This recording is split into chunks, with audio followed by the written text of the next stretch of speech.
Gold hub తాకట్టులో ఉన్న బంగారాన్ని విడిపించి కొనబడును. అదే రోజు ఆన్లైన్ ధరకు కొని డబ్బులు ఇవ్వబడును. నమస్తే, వెల్కమ్ టు మనం టీవీ. నేను వలి. బీఆర్ఎస్ కు బిగ్ షాక్ తగిలింది. మాజీ ముఖ్యమంత్రి కేసీఆర్ కు కల్వకుంట్ల ఫ్యామిలీకి ఇది ఒక పెద్ద షాక్ అని చెప్పాలి. ఎమ్మెల్సీ కవిత అరెస్ట్ అయ్యారు. ఈడీ అధికారులు ఈరోజు ఉదయం నుంచి తనిఖీలు చేస్తున్నారు.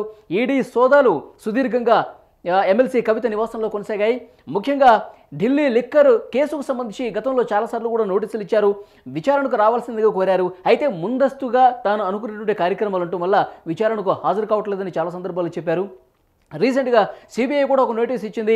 ఎలక్షన్స్ ఉన్న కారణంగా కొంత సమయం కావాలని చెప్పేసి అడిగారు కవిత. అయితే ఈడీ అధికారులు ఈరోజు ఢిల్లీ నుంచి 10 మంది వచ్చి 4 బృందాలుగా ఏర్పడి నివాసం లోపలికి వెళ్ళి తనిఖీలు ముమ్మరం చేశారు. ముఖ్యంగా ఫోన్లను స్వాధీనపరుచుకున్నారు. కవిత అలాగే కవిత భర్త అనిల్ సెల్ ఫోన్స్ను తీసుకుని స్వాధీనపరుచుకుని, అలాగే కవిత సహాయకులు ఎవరైతే ఉన్నారో వాళ్ళ ఫోన్స్ కూడా తీసుకుని పూర్తిగా స్వాధీనపరుచుకుని డేటా మొత్తం వాళ్ళు చెక్ చేసినట్టుగా తెలుస్తోంది. దాంతోపాటు గత 10 సంవత్సరాలుగా చేసినటువంటి ఆర్థిక లావాదేవీలకు సంబంధించి కూడా పూర్తి స్థాయిలో పరిశీలించారు. ఢిల్లీ లిక్కర్ కేసుకు సంబంధించి ముఖ్యంగా 100 కోట్ల రూపాయల లావాదేవీలకు సంబంధించి గతంలో కూడా ప్రశ్నించారు. గతంలో సిబిఐ అధికారులు బంజారా హిల్స్లోని కవిత నివాసానికి చేరుకుని సాక్షిగానే వారిని విచారించిన పరిస్థితుంది. అయితే నిందితురాలుగా చేర్చిన తర్వాత మరొకసారి నోటీసులు ఇచ్చిన నేపథ్యంలో విచారణకు సహకరించకుండా తనకు వేరే కార్యక్రమాలు ఉండటం వల్ల నేను రాలేకపోతున్నానని చెప్పడం. గతంలో కూడా సుప్రీంకోర్టును ఆశ్రయించారు ఎమ్మెల్సీ కవిత. మహిళలకు విచారణ విషయంలో కొంత వెసులుబాటు ఉంటుంది.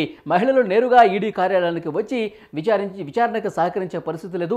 మహిళల్ని కొంత వెసులుబాటు కల్పించి అక్కడ నివాసానికే ఈడీ అధికారులకు వచ్చి విచారణ చేయాల్సిందిగా కొంత వెసులుబాటు కోరుతూ చట్టం మహిళలకు ఆ రక్షణ కల్పిస్తున్నట్టు కూడా కవిత సుప్రీంకోర్టులో పిటిషన్ వేసిన విషయం మనకు తెలిసిందే. ప్రస్తుతం అది పెండింగ్లో ఉంది. ఇప్పుడు మనకి రాజకీయంగా దీన్ని ఏమైనా చూడాల్సిన అవసరం కనిపిస్తుందని చెప్పి కొంత విశ్లేషణలు కూడా జరుగుతున్నాయి. ఎందుకంటే ఎలక్షన్ కోడ్ రాబోయే ఒకరోజు ముందు ఈ అరెస్టు జరగటాన్ని ఆ విధంగానే పరిశీలిస్తున్నారు.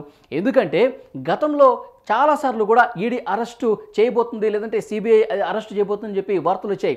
ఢిల్లీలో విచారణకు జరుగుతున్నటువంటి క్రమంలో కూడా రాత్రి 8 గంటల వరకు కూడా విచారణ చేసిన సందర్భంలో కూడా అప్పుడు అరెస్టు జరిగిపోయింది, కవితను అరెస్టు చేసేశారని చెప్పి తెగ ప్రచారం జరిగింది. కానీ ఎలాంటి అరెస్టు జరగకుండా కవిత బయటకు వచ్చినటువంటి పరిస్థితి చూసాం. సో అప్పట్లోనే బీజేపీ మీద పెద్ద ఎత్తున విమర్శలు వచ్చాయి. బీజేపీ బీఆర్ఎస్ ఒకటే, అందుకే కవిత అరెస్టు కావట్లేదని చెప్పి చాలా వరకు చర్చ జరిగిన విషయం మనకు తెలిసిందే. ఇప్పుడు ముఖ్యంగా మనకు అందుతున్నటువంటి ఇన్ఫర్మేషన్ ప్రకారం ఢిల్లీ లిక్కర్ కేసుకు సంబంధించి పూర్తి స్థాయి ఆధారాలతోనే కవిత అరెస్టు జరిగినట్టుగా తెలుస్తోంది.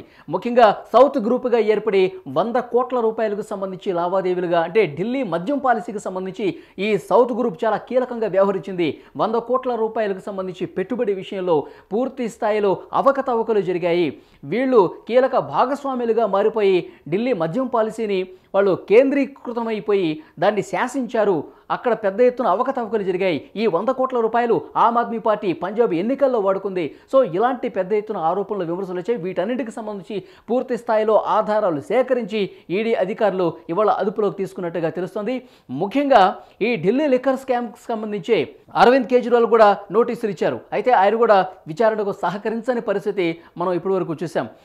ఇక్కడ అరవింద్ కేజ్రీవాల్ని ప్రశ్నించాలంటే గనక కవిత అరెస్టు తప్పదు అన్న వార్తలు ఈడీ కార్యాలయం నుంచి వస్తున్నాయి. సో అందులో భాగంగానే అరెస్ట్ చేసినట్టుగా తెలుస్తుంది. మరోవైపు రాజకీయంగా కూడా కొంత విమర్శలు వస్తూ ఉన్నాయి. బీఆర్ఎస్ నేతలు, కార్యకర్తలు పెద్ద ఎత్తున కవిత నివాసానికి చేరుకుని ఈడీ అధికారులకు వ్యతిరేకంగా, భారతీయ జనతా పార్టీకి వ్యతిరేకంగా ఆందోళనలు చేస్తున్నటువంటి పరిస్థితి కనిపిస్తోంది.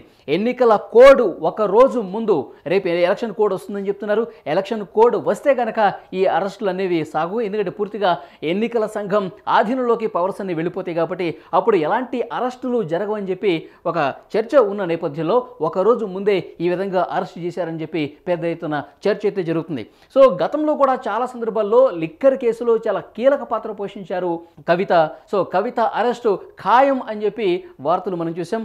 అయితే ఎట్టకేలకు ఈరోజు ఉదయం ఢిల్లీ నుంచి వచ్చినటువంటి ఈడీ అధికారులు నివాసానికి వెళ్ళి పూర్తి స్థాయిలో తనిఖీలు చేసి గత 10 సంవత్సరాల ఆర్థిక లావాదేవీలకు సంబంధించి పూర్తిగా క్షుణ్ణంగా పరిశీలన జరిపి కొన్ని ఆధారాలు చూపించి అరెస్టు చేసినట్టుగా మనకైతే సమాచారం వస్తోంది. ఇది ఒక పెద్ద షాక్ అని చెప్పాలి. ఎలక్షన్స్ ముందు కవిత అరెస్టును రాజకీయ కోణంలోనే చాలామంది చూస్తున్నారు. ఎందుకంటే భారతీయ జనతా పార్టీ ఇక్కడ ఎదగాలని కోరుకుంటోంది. తెలంగాణలో కాంగ్రెస్ ఎలాగో అధికారంలో ఉంది కాబట్టి బీఆర్ఎస్ ప్రతిపక్ష పాత్ర పోషిస్తున్న నేపథ్యంలో ఇప్పుడు బీఆర్ఎస్ ప్రభుత్వంలో ఉన్నప్పుడు తీవ్రమైనటువంటి అవినీతికి పాల్పడింది, అవకతవకలకు పాల్పడింది కాబట్టి సో దాన్ని ఈ ఎలక్షన్స్లో ప్రొజెక్ట్ చేయాలని చెప్పి ఉద్దేశం భారతీయ జనతా పార్టీలో కనిపిస్తుంది.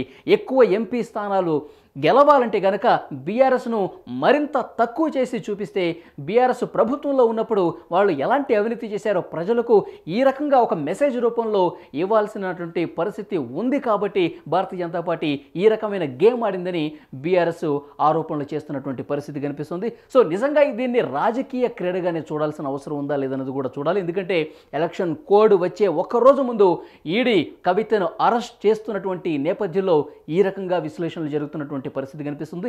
నిజంగా బీఆర్ఎస్కి ఒక పెద్ద దెబ్బనే చెప్పాలి.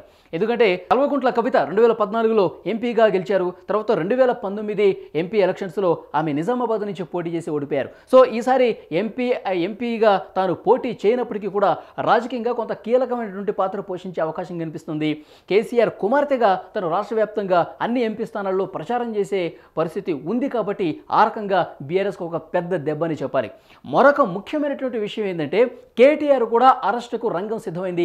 ఇక్కడ రాష్ట్ర ప్రభుత్వం అరెస్టు చేయడానికి సిద్ధమైంది. ఆ రకమైనటువంటి ఆలోచన చేస్తుందని ఒక సమాచారం గత 2 రోజులుగా చక్కర్లు కొడుతోంది. ఎందుకంటే ఫోన్ ట్యాపింగ్ వ్యవహారంలో ప్రణీత్రావు విషయానికి సంబంధించి కొన్ని కీలకమైన విషయాలు బయటపడుతున్నాయి. సో దానికి ఆదేశాలు ఇచ్చింది. ఈ ఫోన్ ట్యాపింగ్కి సంబంధించి పూర్తి స్థాయిలో ఆదేశాలు కేటీఆర్ నుంచే వచ్చాయి. ఎందుకంటే ఐటీ మంత్రిగా ఆయనే ఉన్నారు. ఫోన్ ట్యాపింగ్ వ్యవహారం ఆ శాఖ పరిధిలోకి వస్తుంది కాబట్టి ముఖ్యంగా ఆయన ఆదేశాలతోనే అప్పుడు ప్రతిపక్షంగా ఉన్న రేవంత్ రెడ్డి కావచ్చు, మిగతా నాయకులు వాళ్ళ ఫోన్లు ట్యాప్ చేసి కీలకమైన సమాచారాన్ని రాబట్టారని పెద్ద ఎత్తున చర్చ ఉంది. దానికి ఆధారాలు సేకరించే పనులు ప్రస్తుతం దర్యాప్తు అధికారులు కూడా ఉన్న పరిస్థితుల్లో కేటీఆర్ అరెస్ట్ కూడా లేకపోలేదు. అతి త్వరలోనే ఆయన అరెస్ట్ కూడా జరుగుతుందని ఒక చర్చ ఉంది. సో ముఖ్యంగా బీఆర్ఎస్ పార్టీకి సంబంధించి కల్వకుంట్ల ఫ్యామిలీకి సంబంధించి ఒక వార్త మనం చూసుకుంటే కనుక ఒక బిగ్ షాక్ అనే చెప్పాలి. ఈ విషయం తెలిసిన వెంటనే కవిత అరెస్ట్ అయ్యారన్న విషయం తెలిసిన వెంటనే ముఖ్యంగా హరీష్ రావు గారు కేసీఆర్ గారితో భేటీ అయ్యారు.